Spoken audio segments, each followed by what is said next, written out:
Hey guys, welcome back to my channel. My name is Shayna Gray, and if you're new, welcome, and if you're returning, I really appreciate you.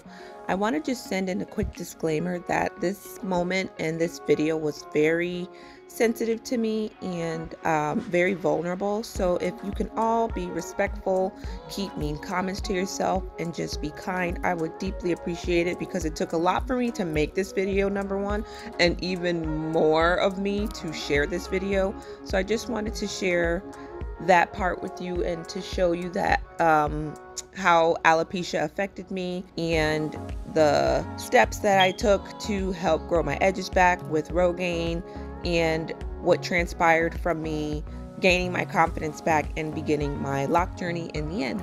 So if you're not already, subscribe, hit the like button, and turn on those post notifications. There will be commentary throughout this video just explaining some of the scenarios and timeline. Kick back, enjoy, and watch my roller coaster of progress and how I got to where I am today. For those of you who don't know, Rogaine is a topical treatment that comes in a foam, sometimes a cream form, that helps stimulate follicles to promote hair growth. Many conditions prevent this from happening, so the Rogaine stimulates those follicles and gives it an extra boost to promote hair growth. My hormones were everywhere with my first pregnancy, and you could not use Rogaine when you're pregnant. So in turn, when I had to stop using the Rogaine, I did suffer hair loss.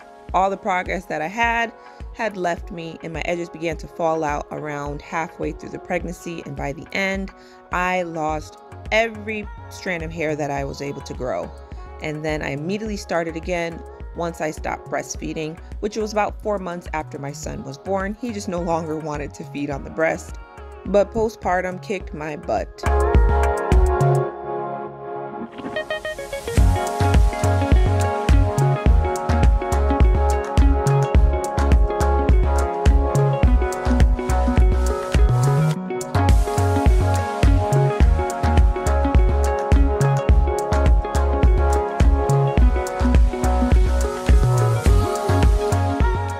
After about a year, my natural hair suffered so much, so I just made a big decision to just cut all the hair off and just start from scratch and start from barely nothing. And then that's when I discovered 2 more alopecia spots on the nape of my neck in the back.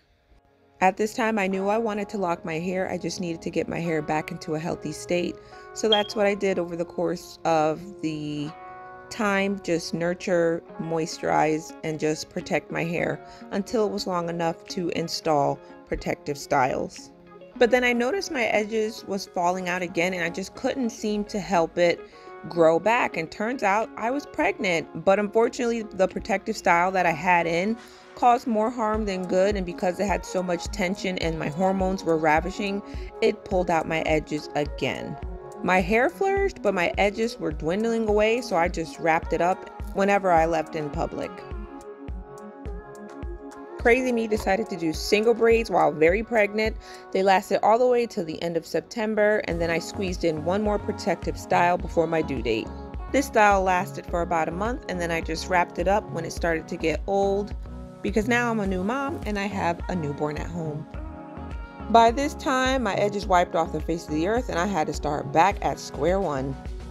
All the while, I was still pumping milk, and I was unable to use Rogaine at this point. I pumped milk for about 3 months, but I wasn't able to use the Rogaine. So I just wore head wraps to cover up how terrible my edges looked. By month 2, postpartum really kicked in. This is the worst my edges has ever looked. And I was also suffering from vitamin deficiencies I had no clue about, and it was something I still wouldn't learn for about another 2 years. So now I'm really in the trenches. 2020 was stressful, depressing for not just me, a whole bunch of people. So I wore clip-ins in the meantime, got my eyebrows microbladed, covered up with wigs and headbands to feel some type of normal, stayed consistent with using the Rogaine, which actually gave me results much faster, and continued to nourish my hair underneath all the cover-ups. By March, my edges were in full bloom, so I did a quick protective style.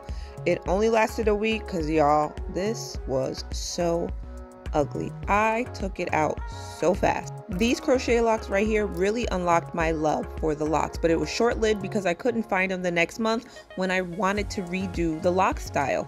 So I had to opt for these 2-strand twist crochet style. I didn't really like it, shameless plug, my own species with the art and apparel, but this style I wore for the month when I couldn't find the locks. Once those came out, I did wigs. It was still discouraging because my natural hair was brittle even though my edges have grown back fully. I pleaded temporary insanity yet again and did a single braids on my hair to help my natural hair stay protected, be nourished, and grow. My hair and edges started to restore back to normal. Life was taking its foot off my back and things were getting better mentally and emotionally. I also hit the jackpot and found my favorite locks in another store. So from then on, I would take the locks out, deep condition my natural hair section, rebraid, and reinstall the locks over and over and over again. My edges and hair were finally back and better than ever.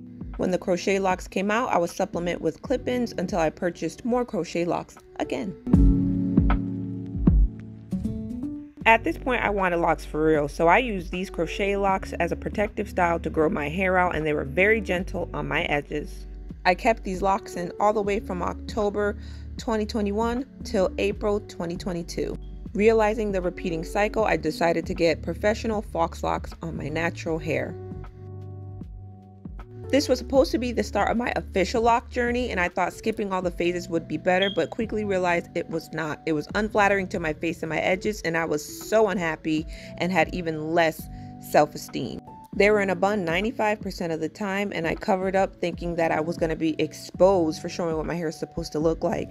So I kept these until June. So I did one more final attempt by buying bulk hair and adding it as a lock extension, doing 2-strand twists. Again, skipping the phases, thinking it was the best choice. I started taking vitamins, took this style out after a month, and was able to walk into my lock journey with no doubts or what ifs.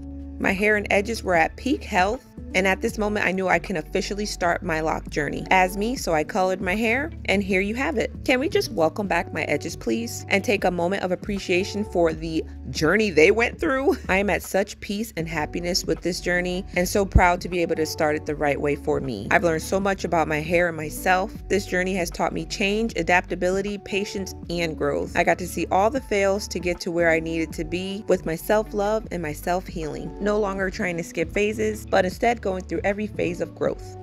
So here are my locks today. I thank you for watching this video. I hope you took something from it, and I hope it helped you to show you not to be afraid to just go for it and not give up when things look down and when things look hopeless and when things look bad. As you can see, that happened to me multiple times. So if you haven't already, hit the subscribe button, give it a like, and turn on the notifications, and I'll see you in the next one.